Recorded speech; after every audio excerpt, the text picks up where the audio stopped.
అందరికీ నమస్కారం. ఈరోజు మనం ఒక రకమైన తాత్విక డిటెక్టివ్ కథలోకి వెళ్ళబోతున్నాం. నమస్కారం. కొన్ని వేల సంవత్సరాల క్రితం పురాతన గ్రీకు తత్వవేత్తలను ఒక ప్రశ్న రాత్రింపవళ్లు తొలిచేసింది. అదే ఒకటి మరియు అనేకం అనే సమస్య. The one and the many. అవును. అంటే మన చుట్టూ ఇంత వైవిధ్యం కనిపిస్తుంది కదా, రకరకాల చెట్లు, జంతువులు, మనుషులు, నక్షత్రాలు. అనంతమైన వైవిధ్యం. వీటన్నిటి వెనక ఏదైనా ఏకత్వం ఉందా, లేకపోతే అంతా గందరగోళమేనా? ఇది చాలా ప్రాథమికమైన ప్రశ్న. నిజమే. ప్రఖ్యాత శాస్త్రవేత్త కార్ల్ సాగన్ కూడా అంటారు, విశ్వంలో ఒక క్రమం ఉంటేనే మనం దాని గురించి తెలుసుకోగలం. అవును, గందరగోళం నుండి జ్ఞానం పుట్టదు. అందుకే ఈ ప్రశ్న చాలా ముఖ్యం అన్నమాట. ఖచ్చితంగా. ఇది కేవలం తత్వవేత్తలకే కాదు, మనందరికీ సంబంధించిన ప్రశ్న. ఈ విశ్వంలో నా స్థానమేంటి? ఈ వైవిధ్యానికి అసలు అర్థం ఉందా? క్రైస్తవ విశ్వాసం ప్రకారం ఈ ప్రశ్నకు సమాధానం దేవునిలోనే దొరుకుతుంది. ఎలా? విశ్వంలో మనం చూసే ఆ ఏకత్వం, ఆ వైవిధ్యం రెండూ కూడా దేవుని స్వభావంలోనే ఉన్నాయని అది చెబుతోంది. ఆసక్తికరంగా ఉంది. ఈరోజు మన చర్చ యొక్క లక్ష్యం అదే. బైబిల్ అనే సాక్ష్యాన్ని పరిశీలించి దేవుని త్రిత్వ స్వభావం, అంటే ఒకే దేవుడు ముగ్గురు వ్యక్తులుగా ఎలా ఉన్నాడనే రహస్యాన్ని ఛేదించడం. అంటే ఇది ఒకేసారి బయటపడిన నిజం కాదనమాట. కాదు, పాత నిబంధనలో కొన్ని రహస్యమైన ఆధారాలతో మొదలై కొత్త నిబంధనలో స్పష్టమైన సాక్ష్యం వరకు ఈ కథ ఎలా సాగిందో చూద్దాం. భలే ఉంది. ఒక మిస్టరీ నవల్లాగా అనిపిస్తోంది. సరే, అయితే మన దర్యాప్తు పాత నిబంధనతో మొదలు పెడదామా? తప్పకుండా. ఇప్పుడు పాత నిబంధనలో త్రిత్వమనే పదం మనకెక్కడా కనిపించదు కదా. కనిపించదు, అవును. కాని మీరన్నట్లు కొన్ని ఆధారాలు ఉన్నాయి.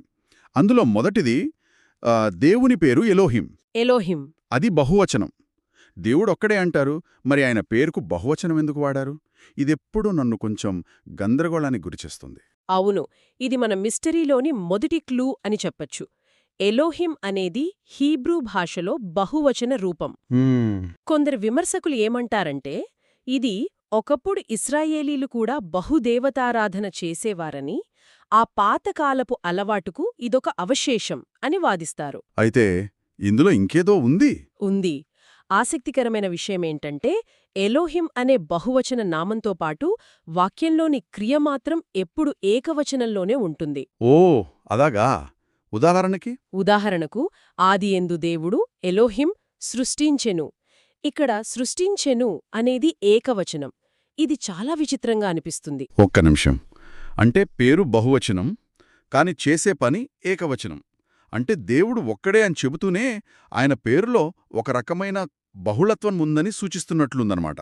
సరిగ్గా అదే. అయితే ఈ ఎలోహిం అనే పదం త్రిత్వానికి ఖచ్చితమైన ఆధారమని చెప్పగలమా? లేకపోతే ఇది కొంచెం బలహీనమైన వాదనలా అనిపించడం లేదా? మంచి ప్రశ్న. మీరు చెప్పింది నిజమే. ఎలోహిం అనే పదం మాత్రమే త్రిత్వానికి ఖచ్చితమైన ఆధారం కాదు. వేరే వివరణలు కూడా ఉన్నాయా? ఉన్నాయి. దీనికి వేరే వివరణలు కూడా ఉన్నాయి. ఒకటి సంపాదకీయ బహువచనం. అంటే రాజులు మేము ఆజ్ఞాపిస్తున్నాము అన్నట్లుగానా? అవును, గొప్పగా చెప్పుకోవడం లాంటిది. మరొకటి హీబ్రూ భాషలో ఉన్న ఒక ప్రత్యేకమైన పద్ధతి. దాన్ని ప్లూరల్ ఆఫ్ ఇంటెన్సిటీ అంటారు. ప్లూరల్ ఆఫ్ ఇంటెన్సిటీ అంటే ఒకే సముద్రమున్నా దాని గొప్పతనాన్ని చెప్పడానికి మనం మహాసముద్రాలు అంటాం కదా, అలా అన్నమాట. ఓ, అర్థమైంది. అలాగే ఎలోహిం అనే పదం దేవుని అనంతమైన గొప్పతనాన్ని, సంపూర్ణతను సూచించడానికి వాడిన పదం కావచ్చు. సరే, అంటే ఇది ఖచ్చితమైన ఆధారం కాకపోయినా మన మిస్టరీ నవలలో ఇదొక ముఖ్యమైన క్లూ. దేవుని స్వభావంలో మనమనుకున్నదానికంటే ఎక్కువ సంక్లిష్టత ఉందని ఇదొక రహస్యమైన సూచన ఇస్తోంది. అర్థమైంది. పూర్తి చిత్రాన్ని ఇవ్వడం లేదు, కాని కథలో ఏదో మలుపుందని చెబుతోంది. సరే, ఎలోహిం కాకుండా పాత నిబంధనలో నన్ను ఎప్పుడూ ఆశ్చర్యపరిచే మరో వచనం ఉంది. ఏంటది? అది కీర్తన 110. అందులో ప్రభువు నా ప్రభుతో ఇట్లనెను అని ఉంటుంది. ఇక్కడ ఇద్దరు ప్రభువులు ఎవరు? ఇది చాలా గందరగోళంగా అనిపిస్తోంది. అద్భుతమైన పాయింట్ పట్టుకున్నారు. కొత్త నిబంధన రచయితులు కూడా ఈ వచనాన్ని పదే పదే ఉటంకించారు. ఎందుకని? ఎందుకంటే ఇది చాలా కీలకమైనది. హీబ్రూ మూలంలో చూస్తే యెహోవా నా అదోనైతో చెప్పెను అనుంటుంది. యెహోవా అదోనై. యెహోవా అనేది దేవుని వ్యక్తిగత నామం. అదోనై అంటే ప్రభువు. సాధారణంగా పాత నిబంధనలో యెహోవా మా అదోనై అంటే యెహోవా మా ప్రభువా అని దేవుని గురించి చెబుతారు. కాని ఇక్కడ కాని ఇక్కడ యెహోవాయే దావీదు యొక్క అదోనైతో అంటే దావీదు యొక్క ప్రభుతో మాట్లాడుతున్నాడు. ఇక్కడ స్పష్టంగా ఇద్దరు దైవిక వ్యక్తుల మధ్య సంభాషణ జరుగుతుంది. ఓ ఇప్పుడు అర్థమవుతోంది. అంటే దేవుడు వేరొక దైవిక వ్యక్తితో మాట్లాడుతున్నాడన్నమాట. ఇది చాలా పెద్ద క్లూ. చాలా పెద్ద క్లూ. మరి కొత్త నిబంధన రచయితలు దీన్ని యేసుకు ఎలా అన్వయించారు? సరిగ్గా అక్కడికే వస్తున్నాను. యేసును, ఆయన శత్రువులు, నువ్వు దావీదు కుమారుడివి కదా, మరి నిన్ను నువ్వు దేవుడని ఎలా చెప్పుకుంటావు అని ప్రశ్నించినప్పుడు యేసు ఇదే వచనాన్ని వాడారు. ఏమడిగారు? దావీదే తన ప్రభువు అని పిలిస్తే ఆయన దావీదు కుమారుడు ఎలా అవుతాడు అని ఎదురు ప్రశ్నించారు. దానికి వాళ్ళు సమాధానం చెప్పలేకపోయారు. కొత్త నిబంధన ప్రకారం యేసు ఒకే సమయంలో దావీదు కుమారుడు అంటే మానవుడిగా మరియు దావీదు ప్రభువు అంటే దేవుడిగా ఎలా ఉన్నాడో ఈ వచనం వివరిస్తోందనమాట. అంటే పాత నిబంధన మనకు కొన్ని ప్రశ్నలు, కొన్ని రహస్యమైన ఆధారాలు వదిలివెళ్ళింది. అవును, బ్రెడ్ క్రమ్స్ లాగా. సరే, పాత నిబంధన మనకు కొన్ని ఆధారాలిచ్చింది. దేవునిలోనే ఒక రకమైన బహుళత్వం ఉన్నట్లు సూచనలున్నాయి. కాని పూర్తి స్పష్టత లేదు. కొన్ని వందల సంవత్సరాల తర్వాత యేసు వచ్చినప్పుడు ఈ చిత్రం ఏమైనా స్పష్టంగా మారిందా? మారింది. ఒకవైపు చిత్రం స్పష్టమైంది, మరోవైపు ఆ స్పష్టత మరింత లోతైన రహస్యాన్ని ఆవిష్కరించింది. ఉదాహరణ ఏదైనా ఉందా? ఉంది.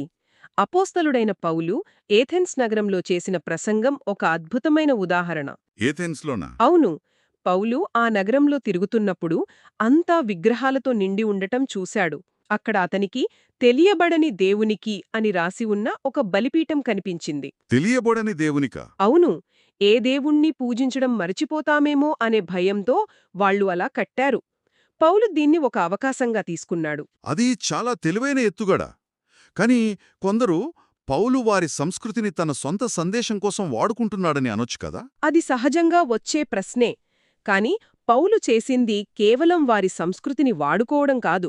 అతను మానవులందర్లో ఉన్న ఒక అంతర్గత కోరికను గుర్తించాడు. ఏం కోరికది? మానవ శాస్త్రవేత్తలు ప్రపంచవ్యాప్తంగా ఆదిమ తెగలను అధ్యయనం చేసినప్పుడు వారందరిలో ఒక సర్వోన్నత దేవుడు అనే భావన ఉందని కనుగొన్నారు. నిజంగానా? అవును. కాని ఆ దేవుడు చాలా దూరంగా ఉంటాడని, వారి రోజువారీ జీవితంలో జోక్యం చేసుకోడని నమ్ముతారు. పౌలు ఇదే విషయాన్ని రోమీలకు రాసిన పత్రికలో చెబుతాడు. ఏం చెబుతాడు? దేవుడు తన ఉనికిని అందరికీ స్పష్టంగానే తెలియజేశాడు. కాని మనుషులు ఆ సత్యాన్ని అణచివేసి విగ్రహాలను చేసుకున్నారు. కాబట్టి పౌలు ఎథెన్స్లో మీరు తెలియక వెతుకుతున్న ఆ ఒక్క సృష్టికర్త గురించే నేను మీకు చెబుతున్నాను అని చెప్పడం ద్వారా వారి అంతరాత్మలో ఉన్న దాహాన్ని తీర్చడానికి ప్రయత్నించాడు. అంటే పౌలు ముందుగా దేవుడు ఒక్కడే అనే పునాదిని గట్టిగా వేశాడు. సరిగ్గా ఇక్కడే నాకసలు ఆసక్తి మొదలవుతోంది. ఒకవైపు పౌలు ఏకేశ్వరోపాసనను అంత బలంగా ప్రకటిస్తూ మరోవైపు మన ఒకటి మరియు అనేకం సమస్యకు ఒక కొత్త మలుపు ఇస్తాడు. అవును. 1 కొరింథీయులు 8వ అధ్యాయంలో ఇది స్పష్టంగా కనిపిస్తుంది. అవును, అది చాలా కీలకమైన భాగం. విగ్రహాలకు అర్పించినవి తినడం గురించి చర్చిస్తూ పౌలంటాడు, ఏమని? మనకు ఒక్కడే దేవుడున్నాడు, ఆయన తండ్రి, ఆయన నుండి సమస్తమును కలిగెను, మరియు మనకు ప్రభువు ఒక్కడే, ఆయనే యేసుక్రీస్తు, ఆయన ద్వారా సమస్తమును కలిగెను. ఒక్క నిమిషం. ఈ వాక్యాన్ని నెమ్మదిగా గమనించండి. పౌలు ఇక్కడ యూదుల యొక్క అతి పవిత్రమైన విశ్వాస ప్రకటన షెమాను తీసుకుని, అంటే దేవుడు ఒక్కడే అని చెప్పేదాన్ని, అవును, దాన్ని తీసుకుని దాని మధ్యలో యేసును చేర్చాడు. వావ్! అది నిజంగా చాలా సాహసోపేతమైన పని. అంటే తండ్రి నుండి అన్నీ వస్తే కుమారుని ద్వారా అన్నీ వచ్చాయని చెప్తున్నాడు. ఖచ్చితంగా. ఇది వారిద్దరినీ సృష్టికార్యంలో సమాన భాగస్వాములుగా చూపిస్తున్నట్లుంది గదా? సరిగ్గా పట్టుకున్నారు. పౌలు ఇక్కడ గ్రీకు తత్వవేత్తల సమస్యకు ఒక పరిష్కారం ఇస్తున్నాడు. తండ్రి నుండి అంటే మూలం, ఏకత్వం. కుమారుని ద్వారా అంటే వ్యక్తీకరణ, వైవిధ్యం. అంతే. విశ్వంలోని ఏకత్వం మరియు వైవిధ్యం అనేవి వ్యతిరేక శక్తులు కావు.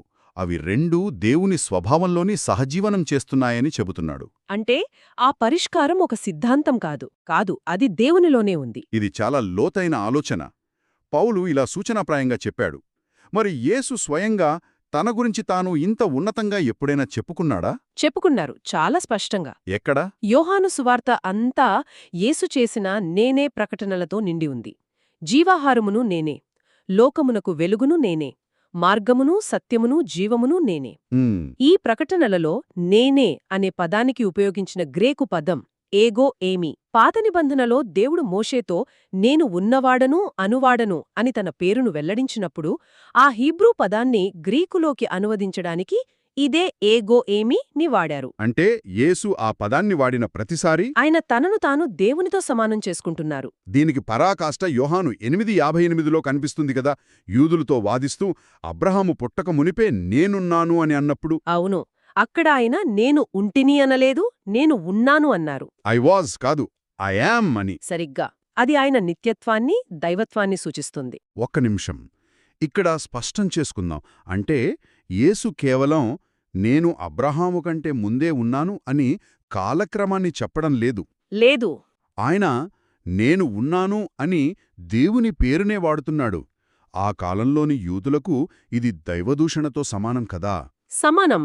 అందుకేనా వాళ్ళు ఆయన్ను కొట్టడానికి రాళ్లు పట్టుకున్నారు? సరిగ్గా అదే కారణం. వాళ్లకు ఆయన ఏం చెప్తున్నారు సంపూర్ణంగా అర్థమైంది.